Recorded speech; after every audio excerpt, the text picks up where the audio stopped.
What up, what up, what up? It is that guy Dub, and I'm back with another video. At the end of the day, shouting, I'm good money. How y'all doing? We got a special guest in the building. How you doing, Uncle Cheo? What's going on, my man? I'm doing fine. Yourself? Hanging in I there. can't complain, man. Just sitting here. You saying like trying to get into this interview space where I want to interview interesting people and hear their story and you know what I'm saying and things like that. And you say you up for the challenge? Inshallah, yes. Okay. I'm up for it. Okay, so we're gonna start off with what you do. You said you're a bus driver. How you said how is that? We mean how is it? I mean, it's a hard, it's hard and easy job. I mean, it's a hard job in terms of maintaining peace, maintaining your sanity and things, and dealing with people all day. You know, but it's a rewarding job. At the end of the day, it's a rewarding job. I enjoy driving a bus. Dealing with the right now as what I'm going through now. I'm dealing with little children and things of that sort, but that's always challenging. So, but alhamdulillah, I'm okay with it. Okay, and you said and that's cool. But you just like me personally, they've asked me to drive buses. I love my kids. I don't like other people's kids. You know what I'm saying? So like more definitely more power to you. It's like I'm never not really that big of a fan of people. You know what I'm saying? So hmm I mean, like I could see how you could see it as rewarding because not every day would be the same. You get to you saying a lot of times meet new people, and, things like that. You just so is that what that does for you? Is like you enjoy the meeting of new people and things of that nature? Yes, I enjoy you know getting up and try to I mean get up, get in the bus, and when I'm driving, going around. I'm an outdoor person anyway, so I like the outdoors. I like to travel, and there's always something different every day. Something always happening and stuff. And then I look at the people sometimes that get on the bus, and sometimes you look back and you look reflect on yourself, and you say, you know. A lot of people that I do haul around and things of that sort, not the school bus, but if it was a city bus, um, they're going through a lot of hardship, hard times. The reason why they're on the bus, they have no car, they have no way of getting around. So the bus is their means of transportation. And a lot of times, a lot of them are having even a worse time than what you are. So you're thankful for thank God that you're in a better position, you know, um, than a lot of these people. It makes you feel, that you feel good, that, hey, I'm not that guy right there. But on the other hand, if I can be a part of that individual's life and get him from point A to point B safely and let him know, hey, have a great day, hey, it's a rewarding job. You got to look over the politics and all that other stuff. At the end of the day, hey. So like because a lot of the people that are on the bus, you said they are you said some of them are downtrodden, some of them you never know what their situation is. How do you find your way of keeping your composure when somebody wants to project their negative energy on you? Because people do it every day. You know what I mean? Right, and that sometimes that's difficult to do, but at the end of the day, um, I try to stay positive myself. I mean, and again, I'm a man of God, so it's like I always do my prayers and things of that sort, and even if I don't say them out loud or whatever, I'm saying them to myself and ask God for strength to get me through the day. And sometimes when that happens, a lot of that negative energy goes away. It goes away, and then so I'm able to push forward and leave all that mess behind me. And so that's how I deal with it. Okay, you said that's very commendable, which is why I became you said a regular truck driver because I'm not there yet. I'm on the spiritual journey. I'm not there yet to where I can you saying because I want to throw you said somebody get out of pocket with me. I want to throw them hands. Say you got to stay professional, but you know what I'm saying. Yeah, Right. I'm And I not there try yet. to and again, I'm always looking out for, I mean, I'm not perfect in any means. I mean, I'm not perfect in any means when it comes to the jobs I do, but I try to do it inside a safe manner is what I should say.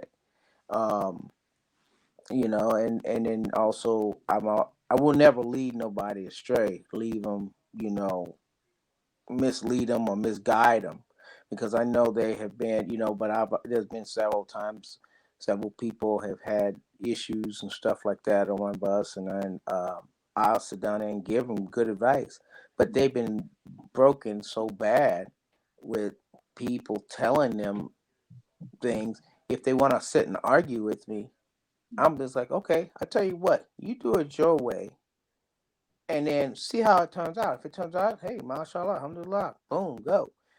But if it doesn't turn out very good, then hey, you might want to check the way the bus driver is talking about. It ain't gonna hurt, and I'm Right. not gonna mislead nobody. And I just keep it pushing. You know, Okay. I thought about doing over the road truck driving myself, but I'm a homebody. I like to be in one at home every day. So maybe one day. Yeah, who knows? Okay, switching gears. I was looking at you saying your page, and it seems like you're getting back into a hobby of, I guess, model trains that you had since you was a kid. Yeah, yeah. Years ago, I had a train. I had a train set that I had with my dad, and we had a big train set. I had a real big one. It was really nice. And throughout the years, I've pretty much lost everything. From when you're having kids and you not having you living in apartments, you don't have the space for a lot of stuff. You're not able to build the Right. stuff. Now that I have my own home, I have the room to build my train set. And I was thinking, man, my kids now are getting older, and I'm not having to invest so much into them. Um, so I just needed something for myself. And I just couldn't figure out what I really wanted to do. I mean, other than fixing up cars and stuff, I'm getting a little too old for that. My knees are hurting, things of that stuff. I figured, you know what? Let me go ahead and take up model trains again. So I bought my first train set, and it's a CXT or something like that, a little blue train with the cars. And I'm looking into buying some more tracks and things. And when my son gets graduates from high school and he gets ready to go to college, I'm gonna use his room to basically really do a really good layout. And what I like to do is get something um, where I could um, do a live feed, do a TikTok or something like that, and just share my me working on it a little bit at a time. Right. And You you said know. that's awesome because you said like how important as is it as a man? Because we work and we provide and we you said take care of home and everything like that. You said how rewarding is what I want to say. Is it to be able to maybe to go back to you said the train sets or like me, I like RC cars or like model cars and things. You said, but a lot of times us as men we forget about ourselves because we're so busy providing. You said so like how important is it as a man to make sure that you still find time for yourself amidst all the manly things we have to do every day. And well, it's I'm just very rewarding, and it's I've been looking out for everybody else and not really looking out for myself, um, and never really thought about myself that much, And I realized, you know what, I'm due getting older, and I like to just try to find something. I mean, my wife tells me all the time, you need to go find something that you would like to do. Find what do you like to do, and I say, well, I really want to get an El Camino and rebuild it, and just make it, but that's hundreds of thousands of dollars. But then again, it gets kind of cold out here in Nebraska. My body's not meant for being out here in the cold like it was in California, where I can work year round. Mhm. And so that since I'm stuck out here, I figured, well, I can just make the best of it and work in my garage or maybe the room, building model trains and stuff. So alhamdulillah, it all works out. It's like speaking of that, using your wife is very prevalent on social media when it comes to using everything that she's selling, and then she's going live a lot, using on TikTok and everything like that. You saying do you help her with using some of her social media stuff, or you kind of just like I play the background on that? I actually am a background guy. I mean, look, I my thing with her is I try to oops, excuse me, oh man. Um, my thing is I support her. I support her 100%. So like, I'm not on the social media live, selling her product or no whatever. She does that. Mhm. If she needs some packages mailed off, then yes, I'm here to do that. To help her with that. Sometimes if it's maybe help her financially with something, I'm try to be there for her for that too. But uh, any more, I just I stay back in the cut, and and the thing about it, as a man, I feel like every husband, if their wife is involved in a business, I think a husband should be there, and it's a good business. A Mhm. husband should be there to have her back Right. and push her to continue to do it and encourage her to do more. I've always encouraged my wife to try to, I say, well, there's a few things right now I'm working on, and inshallah, if things go well, one of the things I want to do is I want to take her business to another level, a higher level, and I want to help her out in that.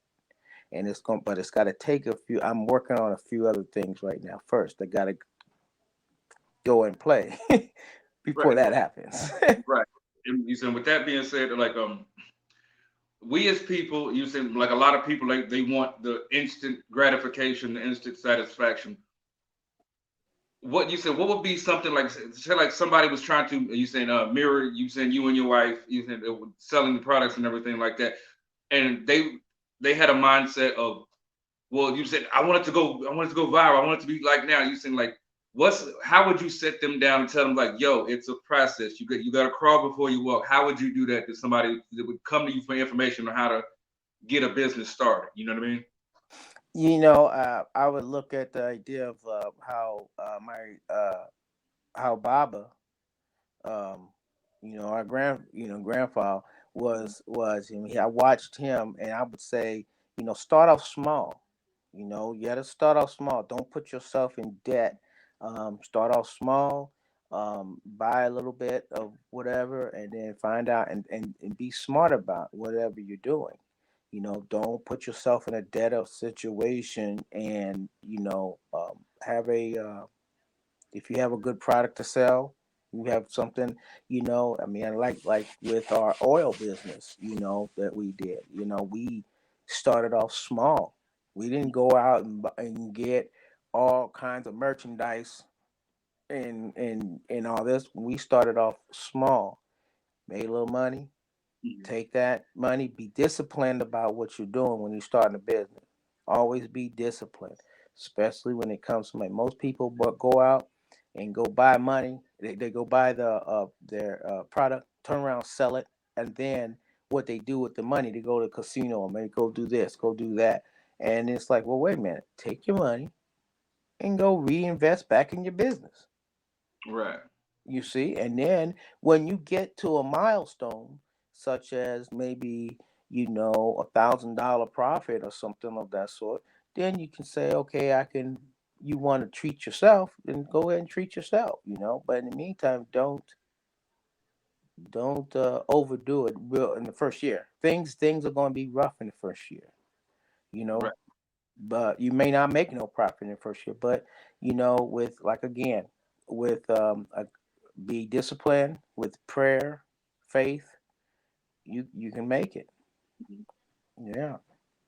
You said so, like, what you said, going back to your wife, you said with her being via social media, you said like I'm pretty sure her comments are probably mostly positive, but you said like say like you said she's upset because she's getting some hateful comments. You said I've had a few interviews today, so I've been bringing this up and I'm trying to get people to understand that you have to overlook negative comments because negative comments is just projection. You said, oh, Hmm. people trying to project their negative energy on you, which is why you mentioned it earlier as far as the school bus. How you said, how do you have that conversation with your wife or somebody else that's trying to, like I said, be in a social media sphere, but you are afraid of negative comments? Well, with negative comments, I just, you know, it's kind of weird. I mean, there was the situation. I like when I listen to her lives. Sometimes when she's on live, Mhm, and I do it because I can. I'm her mhm, husband, you know. So I mean, I can. But any man comes through there, and if he comes in with a negative comment, I'm gonna check him on it. mhm, And sometimes I come in really hard when I check somebody. mhm, But I mean, it's almost like cutthroat when I do that, you know, because it's like this. Don't disrespect my wife, dude. I ain't gonna disrespect yours. You don't disrespect mine, you know. And then I will come at and I tell them, leave this live because they're right. not really thinking. Oh, her husband's watching. Yes, I'm watching. You know, and but when it comes to negative things and stuff like that, I tell her, you know, don't dwell on that. Don't pay attention to that. You keep focused on keep doing what you're doing, and um and whether because a lot of times those people are haters. They don't have what you have, Mhm, you know, and as long as they are haters, then and you don't need their business, you know. I know one of the things that our grandfather was doing when he did his business is that he didn't allow certain, if you were not dressed appropriate and you came into his store, mhm, um get out. We don't need your money. Go put some clothes on. Things of that. So he was straight hardcore. right. And I'll be looking at him like, why you do that? You know, take you didn't get the money. He's like, I don't need that. And then, but yeah, he would. I mean, he had rules and regulations. You will respect me in my business. Mhm, Simple as that. And I would tell my wife, you know, all the time, you know, if something was bothering her, which she can hold her own. Trust me. You know, Auntie Tamiko can hold her own. And and that's the reason why she does really well with her business, you mhm, know. So but I will support her in any way fashion if you know if anything. right. So Well, you said, speaking of that, because there was a scenario that happened. I think it was a little bit. It was last year. It was there's a really popular turkey spot in Houston, Texas, called the Turkey Leg Hut, and you said it's got a big name and everything like that. And they said they have a strict dress code for when you come into their business. Well, mhm. some you saying ratchet woman decided she was gonna go in there with her birthday suit on and walk through their establishment. You How would you handle a situation like that? Because you said, of course, they called the cops and stuff like that, but the girl was just trying to go viral and stuff like that or whatever. But you said, like, how would you handle? You said somebody trying to disrespect your business by walking in there tail naked. You know, I would have you know, I basically would have asked them. Basically, they would have to leave. You know, I've Mhm, never really been in that situation, so I really don't know. But I think you know, I mean, I would have. I got sisters, mhm. so I'll be like, I need you to get down here and kick this woman's behind out of my store. You know, um, That wouldn't be necessary. but yeah, yeah, It, it's it's it's because, like I said, we live in a era of clicks and views and trying to go viral. Because the reason I brought up that use it because when you're on social media and you're going to get sometimes negative comments, but you're also going to get people that want to disrespect you. And I love how you said that you defend your wife and you tell them to get out of the live. And you said there's also other ways you can become a moderator of her live and you can boot people yourself. You know what I mean? But I guess you saying the clout is a hell of a drug. Anything to you saying to go to be famous on social media. You know, it's like where did we go wrong to where like you're willing to do anything on the internet just to make a name for yourself?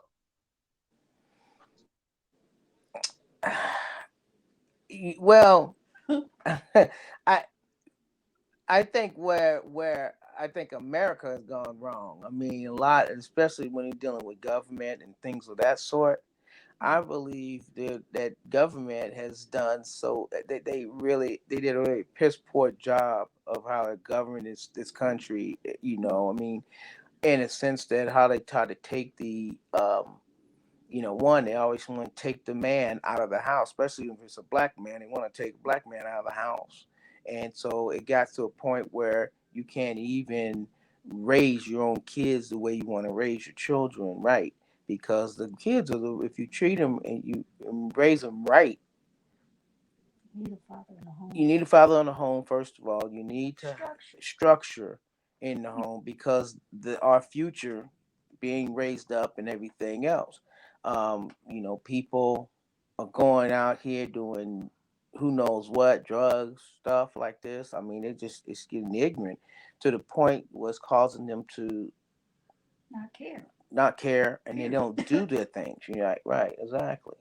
Um, I feel like we need to go back to the old days. I mean, if it comes down to where a child. I mean, hey, when I was growing up, Mhm. and Baba and Mama, when I did things, Baba and Mama taxed my behind when I did wrong. And I was upset and mad about it. When you don't have children of your own, you don't know what's going on. When you're not a parent, when you're a kid, you think your mom and daddy doing you wrong and stuff. And I was thinking to myself, they were like, wait till you have children, wait till you this. And I'm like, whatever. But you know what?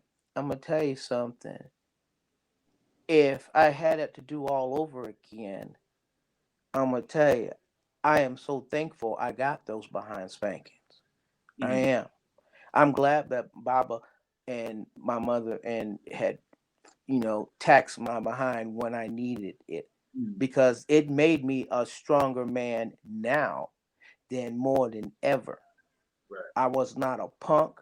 I was not a person that got pushed over, and I was. That's how I'm a strong man. Mhm. And I ain't gonna take no mess off nobody. But I think in the long run, if you had to do it all right, shoot. And I think I got the worst spanking from my mother. No, wow. You know what I'm saying? I think I won because I would want that. She just spared the rod. I tell you what, I would. Yeah, yeah. I mean, I ain't gonna go into it deep, but I tell you what, it was a situation. But I tell you what, I'm so glad that my parents they're no longer with us right now, I but know. I still love them more than anything. And I think when my mother was not was on her way out on her way home, I thanked her for everything. I thank her for everything. I thanked her for the butt spankings.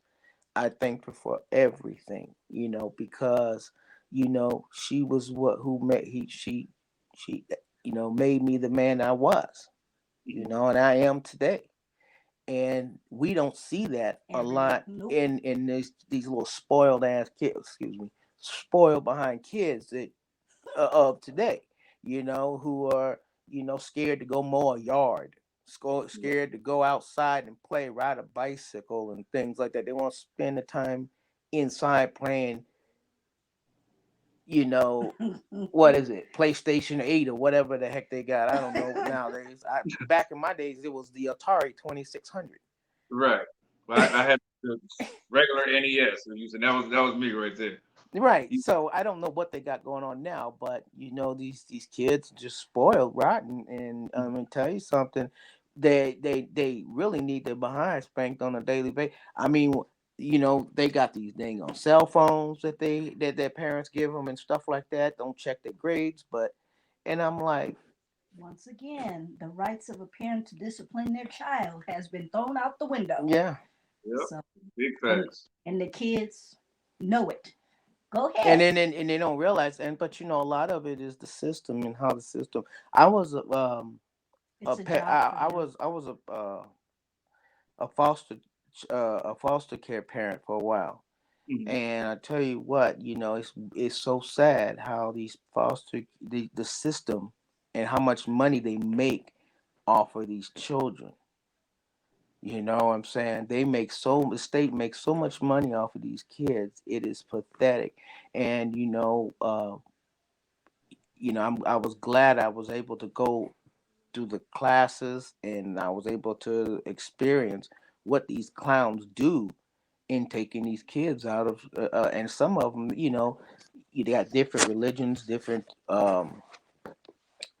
ethnic backgrounds and stuff, and they are putting these children in homes where they should never have be at, and I'm like, wow. And then some of these agencies are getting kickbacks and stuff, and it's pathetic. It hurts me to see that stuff, you know. It's But just not enough all compassion you in the can do world. is just pray for them, and then as an individual like you or myself, anybody who's a sane man and got their head on their shoulders, we all should be that person. So if we see a brother or a young sister, a young brother, young sister that is might need some help or seek some advice, Mhm. I am I know personally me, if I see somebody like that, I try to say, "Hey, young brother, hey, young sister, let me talk to you for a minute." You know what I'm saying? And I try to give them some of that positive vibe because they may not have it at home. Mhm. And I always try to encourage people, hey, this is the right way, and that's the wrong way. That Right. right there will lead you in the state penitentiary. If that's what you want to do, keep doing that. But if you want to live right, do better, Mhm. then take this way. So that's all you can do is keep them engaged and on a positive note. Absolutely. I totally 100% agree. Because, like me, the type of person I am, because I've been seeing it a lot here lately. And of course, I can't stop every time. But you've seen it's like one of the most disgusting things for me to see is a woman. And I'm not being sexist or anything like that. Is because some of these boys don't know is a man and a woman be together and the woman is outside changing the tire on that car and while he's sitting there on the phone.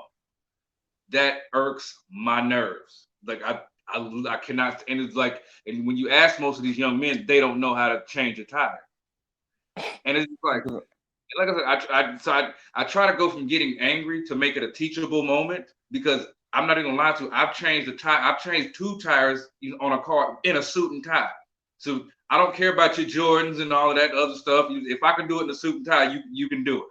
You know what I mean?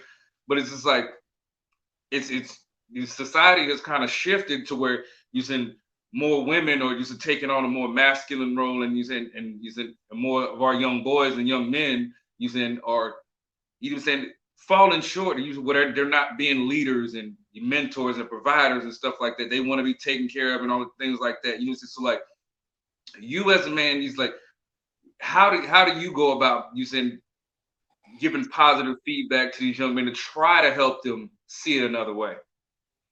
Well, I had just a while back. I was at the fuel station, and I shop at for gas at Costco, and I was there, and I saw this guy. He got out. Well, one, I saw a woman in the car pumping, getting ready to pump gas. And I mentioned to her, and I said, "Who's the young man sitting in your car right there?" "Oh, he's my son." I said, "Well, get out there and teach him how to pump some gas." I had to tell her that, Mm. not trying to be a butthead about it or nothing like that. I said, Well, I know one thing. I know at 7 years old, I was pumping my mother's gas in her car. I Absolutely. said, be when I got to a certain age where I can get out there, and I'm a visual person, so I can visualize and watch. So my mother had me go out to the car with her, out of the Mhm. car with her. She would stand there, and I would pump the gas and do what I needed to do, and I would be the one to run into the store. This is before those they had those um, ATM machines at the gas pump. Mhm. You had to go into the fuel station, pay the gas, come back out. They set the pump, and then you just pump the gas. Right. My mama never had to go walk up into a fuel station after I learned how to pump gas. Right. And I was like 7 years of age when that happened. So yeah, I tell people all the time. I told a lady this particular incident. I said, look, I said, have that young man get out of that car and pump that gas. And she looked at me like I was crazy, Mhm. but I said, yeah. He looked at me smiling like wow, okay. And he got out of the car and he went around, Mama, Mama, can I do it? Can I do it? And she just looked at him and says, yeah, okay, fine.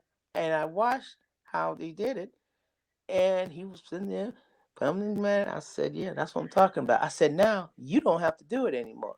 You see what I'm saying? Mhm. And then that was it. And that was just one incident, you know. Right. Um, but I would tell people. I said, oh, I told a woman one time she was, on a school bus thing.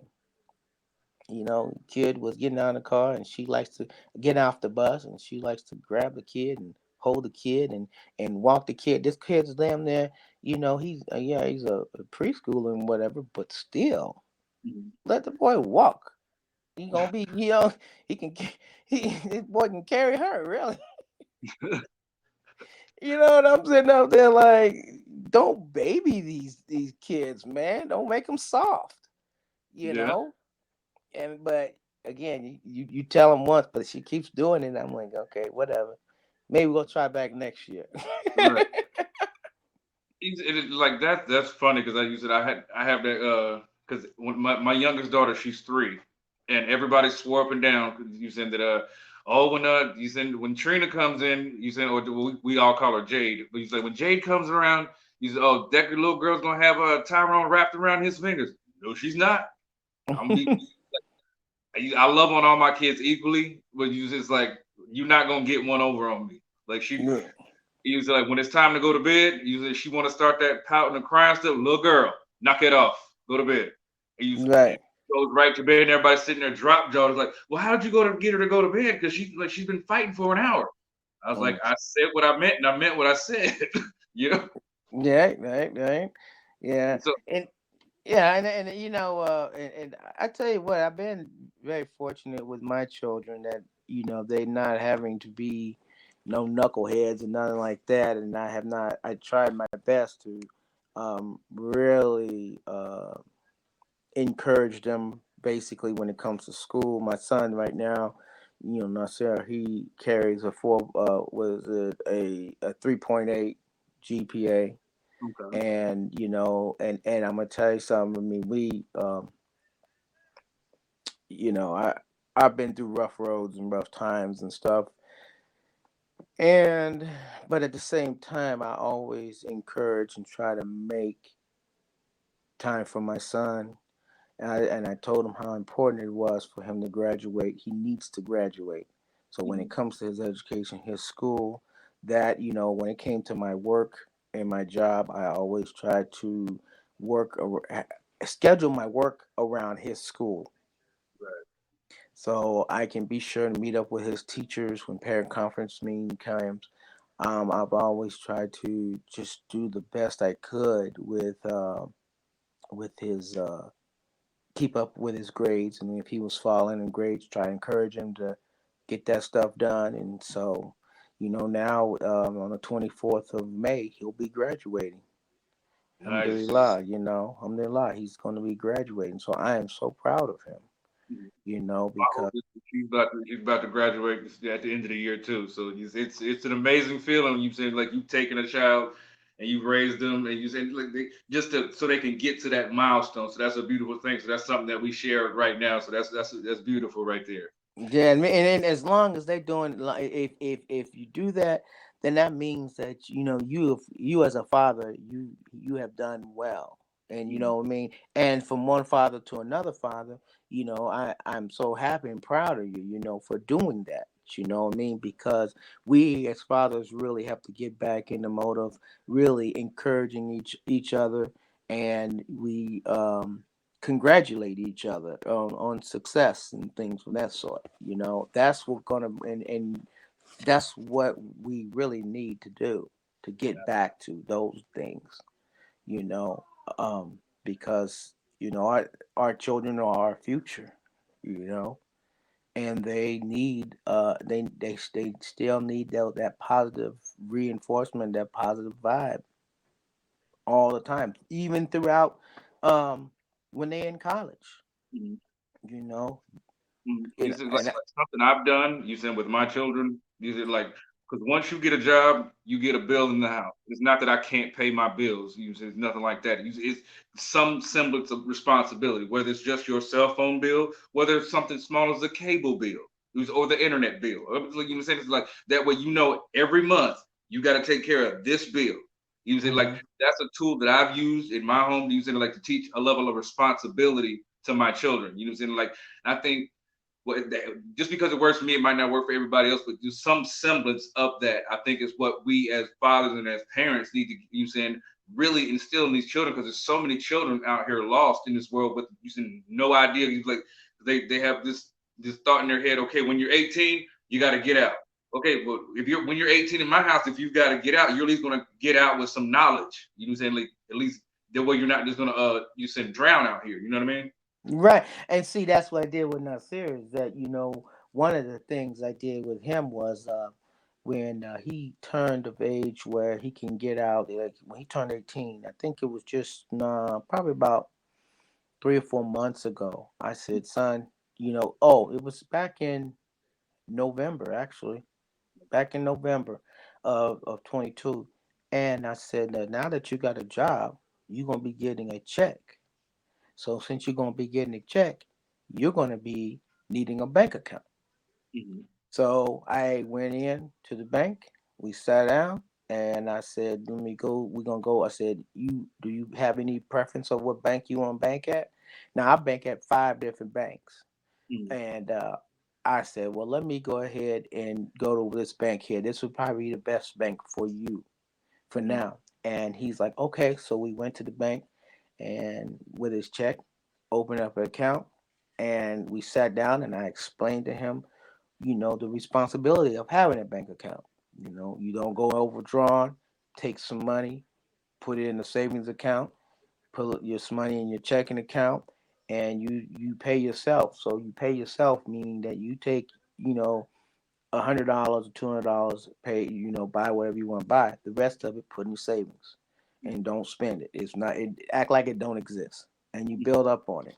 Another thing is I think he's not really too informed about driving yet, so I'm not gonna push him into driving right quick because even though he has a car, um, I don't. Driving a car is a big responsibility, as you well know. You Mm-hmm. know, and it takes you if you're not ready for it, don't push your child into doing that. And then with that, he has a cell phone, so he has to be sure that he pays his own cell phone. I was paying the cell phone bill all the way up until he got a job. Right. Now he pays his own cell phone bill. Yeah, I mean, at this point, you have to because you said my oldest. You said like these kids they have to have these iPhones because they're not cool unless they have the iPhone, the newest iPhone. I'm not paying that much for a phone. Right, You know, because like realistically, like you said you have this over $1,000 phone or whatever, but I'm using my regular Android phone and I make money on my phone, but you just got a phone that costs over $1,000 just to say, well, I got a phone that goes over $1,000. You know what I'm right. saying? And I'm using a phone that you said, oh my God, I cannot do an Android. And you know Okay. what it is? I think the kids are trying to keep up with the Joneses. You know what I Mhm. mean? And it's like, bump all that, man. I ain't trying to keep up with none of that noise. If it happens, it happens. But I'm not gonna go out my way to spend no $1,000 on no dang on phone. Nah, So, it's just funny. You just like since we're talking about kids, I wanted you saying jump into I guess a subject that not a lot of people want to have the conversation. They dance around it and they don't want to have that conversation. You said mhm. as a man of you said Muslim faith, how is it to navigate with you said that conversation with your children because a certain demographic of people don't understand it or they think the only way the right way is you saying the Christian faith or whatever and so how do you deal you said talk to your kids about you said some of the plights they may have just practicing a different religion. You mean if they try to practice, Christianity or some other religion? No. You said like if you practice you said the Muslim faith, and you said, but it's certain people who practice the Christian faith, and they're a little. You said like the this hue of people. You know said they don't understand it, so they're a little cruel to you said the hijab and you said and of the you said you things of the Muslim faith. So how do you have that conversation with your children so they're you said you Well, they don't out here getting hurt in school or upset because they're being picked on because of their religion. right now, let's go back to like when I was back in grade school, and I was in, grade school, junior high, and all that. There was really not that many. There might have been Muslims, but they wasn't like just out there or whatever. And people weren't really naive about the fact about, you know, um, at least you didn't know if they were Muslim or not. Mhm. I didn't have a problem being in going to school and telling somebody that I was a Muslim because, I'll just let them know, hey, yeah, I'm a Muslim, and you got a problem with it? Mhm. Is a problem. If you got a problem with it, hey, let's go outside. Let's talk about it. You Mhm. see, but now more than ever, I've seen more little kids because our country has grown since Mhm. the 70s and the 80s. Our Mhm. children, our country has grown with the more population of Muslims. Mhm. And what is happening is that our Muslim sisters, I've seen a lot of Muslim sisters represent, Mhm. and I mean the hijabis. They get out there and they represent, and they wear the headscarf, and they wear it proudly. Now, with another thing is being educated. Okay, educate. My mother used to belong to a society called the Islamic something society. It was basically she went to schools, and had she had educated. Oops, sorry. She had educated the school Mhm. on Islam. Because there were a lot, especially after 9/11. You Right. know, after 9/11, the Muslims came out and full force. And they were all out, and then they went to schools, and then there were people. Um, then got more of an understanding.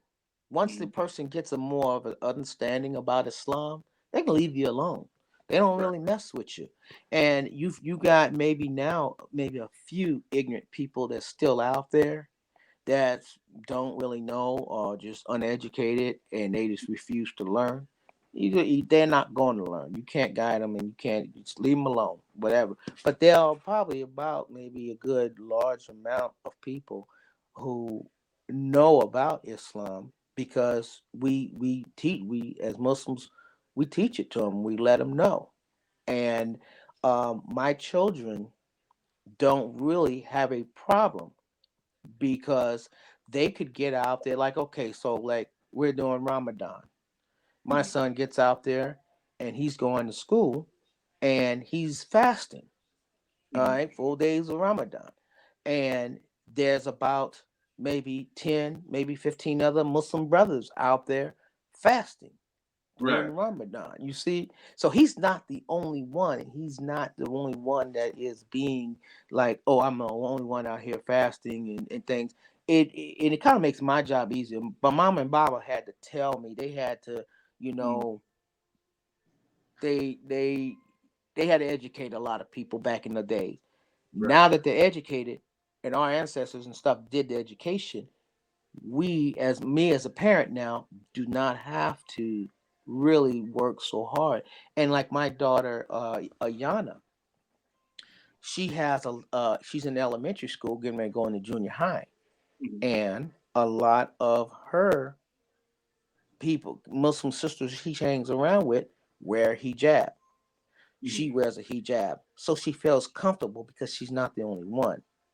Mm. And again, we continue to do our prayers and we continue to do our, part as parents. We continue to embrace Islam and instill Islam into our children by continuing doing everything that we're supposed to do.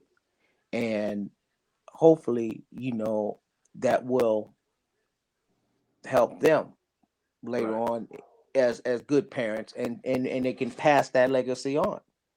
And it's like, so the things that I was taught from my mother and Baba, I'm passing on to my children, and I Absolutely. pass it on. And if I and again, going to Juma prayers, my son and I, when we're able to sit down and go to Juma prayers, um he sits there, he learns, and I ask him, he's 18 years old. I said, so how'd you like the cookbah?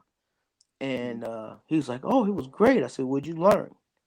And I'm testing his mind out. And then there's some, and I love talking to him about religion and politics and things of that sort, because the feedback that I get from him, he is, I can tell he learned something. And he works at a place right now that he works with other Muslims. Okay. You see, so he's surrounded, and then by his another thing is that with um his I would say his um knowledge of Islam, he's able to hold on conversations and stuff like that with other Muslim brothers. Right. You see, so it's kind of like, I'm like, well, good job, son, good job. And then, like, again, if I told him a story one time about my situation where I was in high school, and there was I was probably I think I was a junior or sophomore, one of them two.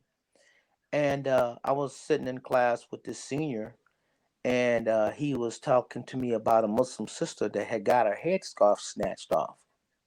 And Mm. I said to him, yeah, got snatched her headpiece off. And I said, well, that's kind of a no-no. Right. And I said, now, that right there pissed me off. It made me mad. And so I said to him, I said, well, do you know who the guy is that did that? He said, oh, yeah. I said, well, point him out to me. Let me know who it is. And he said, no, I can't do that. And I said, but you can.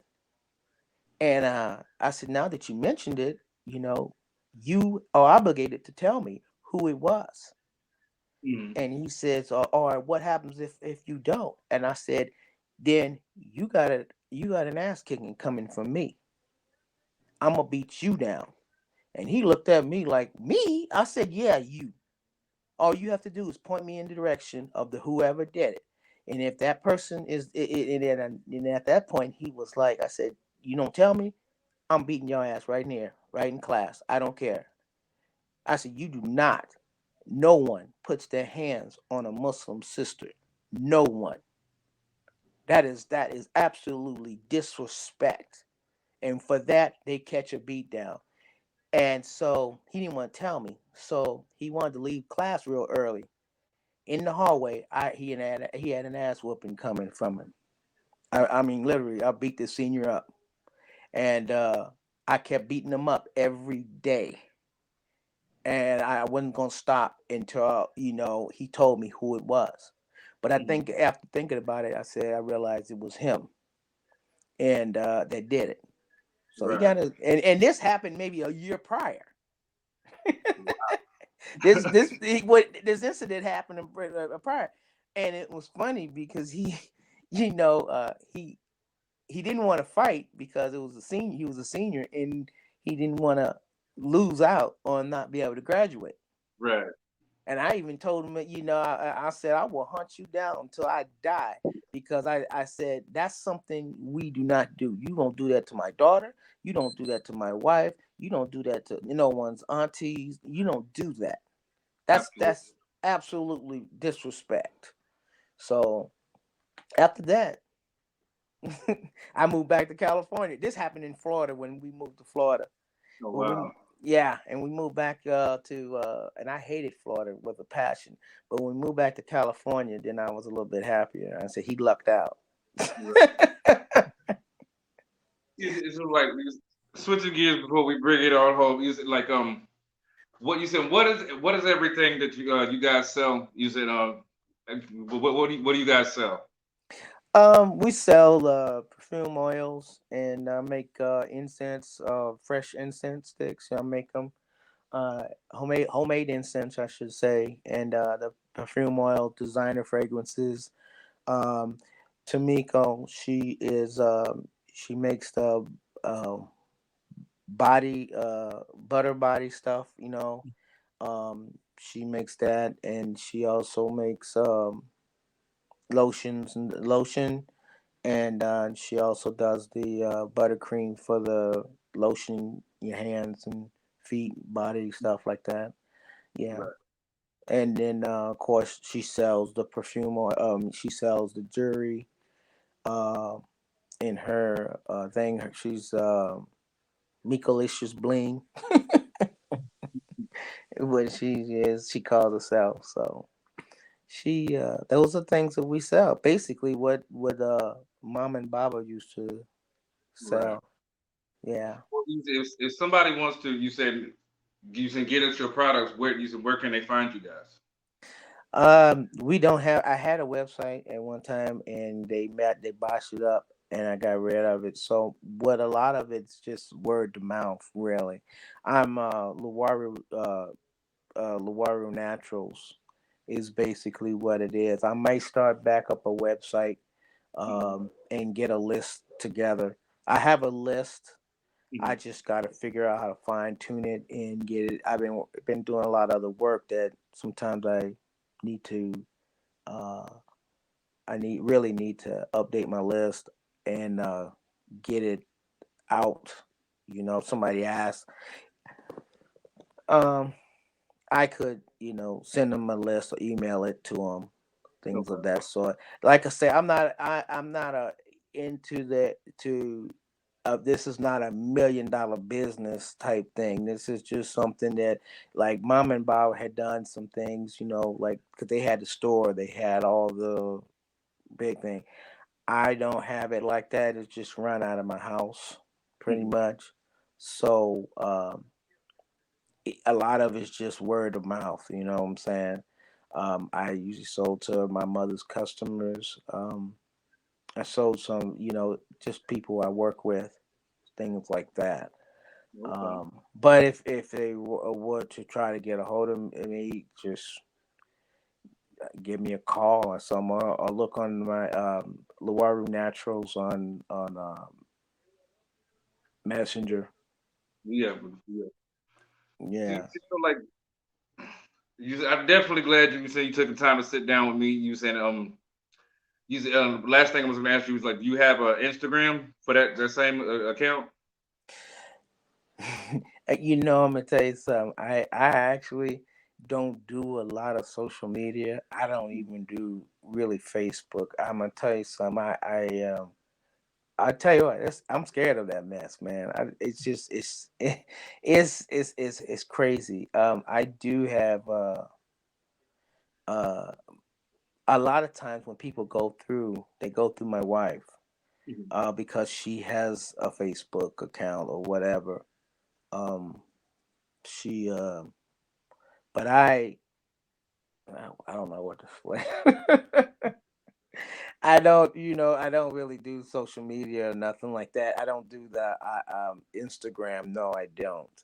Um, Okay. I just do, as far as having a Facebook account, I do have one, but it's not something I go on every day. Mhm. I may go on it, like if I was on it yesterday, I probably won't go on it till next week, you Okay. know. And the only way people really get a hold of me is if it was through, text message or through, uh, a messenger or something of that sort. Okay. And the name of my business is Liwaru Naturals. So that's all I can say. I can say I try to be more of a low key type of person, Mhm. because that's what I like. I mean, I'm not a out there. Mhm. Right. Well, you said, well, we're definitely, you saying, here soon, we're definitely gonna have to have your wife on. You said, you said, I just wanted you to say to sit down with you, chop it up, because it's been a while since we talked. You said, and I just wanted to chop it up. I wanted you to bring you on my platform, because, like I said, I'm about having the conversations about spreading positivity, about you said just use it to where maybe which is why I don't write down questions. I use it because I want to have a candid conversation. Hopefully, some young person or maybe some older person can pick up off using what the casual banter that we've had back and forth, and maybe learn something. You know what I mean? So, I definitely appreciate you sitting down. You know? Alhamdulillah. Alhamdulillah. Yeah. And it's always good to, I do appreciate it. I think of all the you know, years and years, even though we didn't see each other in person, I can remember when you were like a little baby, and all that stuff. And I feel like, thank God, I'm feeling old. But I'm so glad though that, my nephews and my nieces and things are doing very well for themselves, and that you guys are doing, keep up the good work, keep up the positivity in what you're doing, good raising your children, and your dad, like I say, love him to death. I miss those days when, we used to clown around as little kids too myself.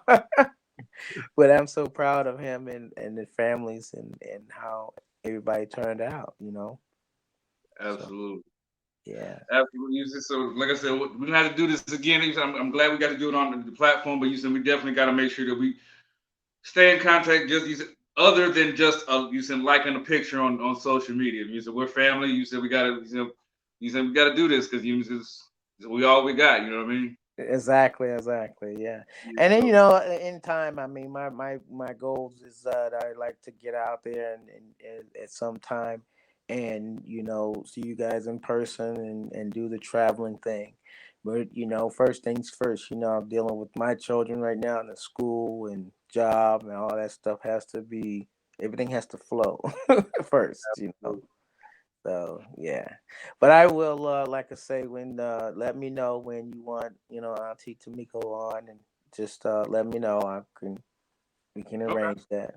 Okay. Definitely, definitely. You saying, well, without further ado, that would be you saying the end of our show this week. You saying, make sure you guys hit that like button, the subscribe, turn on that bell notification so you don't miss another video. Thank you for joining me with my Uncle Cheo of Luaru Naturals. You saying, y'all stay safe, God bless, and hold it in the road. Peace. Alhamdulillah. Peace. Okay.